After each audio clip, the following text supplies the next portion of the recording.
আসাদুজ্জামান খান কামাল এবং চৌধুরী আব্দুল্লাহ আল মামুনের মামলার 53তম সাক্ষী আমাদের প্রসিকিউশন এবং ইনভেস্টিগেশন এজেন্সির অন্যতম সদস্য Tanvir Hasan Zoha digital forensics expert হিসাবে অনারেবল ট্রাইব্যুনালে সাক্ষ্য প্রদান করেছে।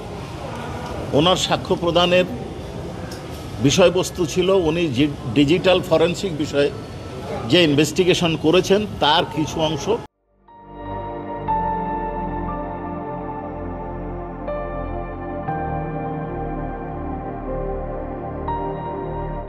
শেখ হাসিনার মামলার সাথে সংশ্লিষ্ট হওয়ায় তা তুলে ধরেছেন।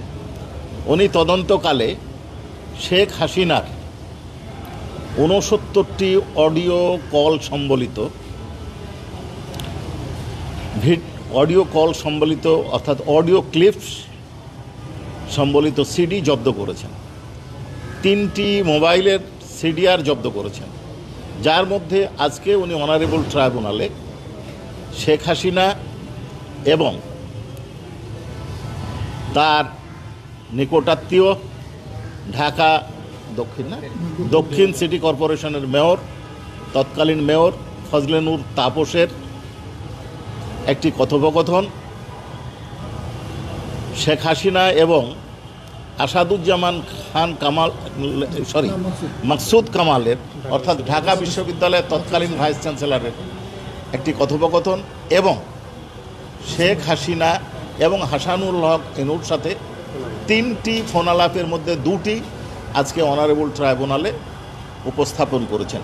আরেকটিও দাখিল করেছেন, কিন্তু সেইটা ফোন কলে কোনো কথোপকথন না থাকায় তা উপস্থাপন করা হয়নি। আপনারা নিজে উপস্থিত ছিলেন এবং এটা বিটিভির মাধ্যমে সরাসরি সম্প্রচার করা হয়েছে। আপনারা শুনেছেন কি কি কথা এইখানে তাদের মধ্যে হয়েছে।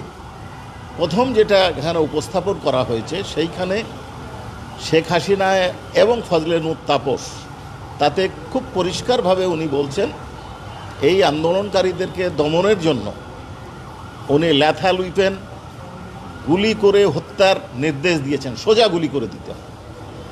ড্রোন ব্যবহার করার নির্দেশ দিয়েছেন, ড্রোন ব্যবহারের মাধ্যমে শনাক্ত করে হেলিকপ্টার ব্যবহার করে গুলির কথাও বর্ণনা এসেছে।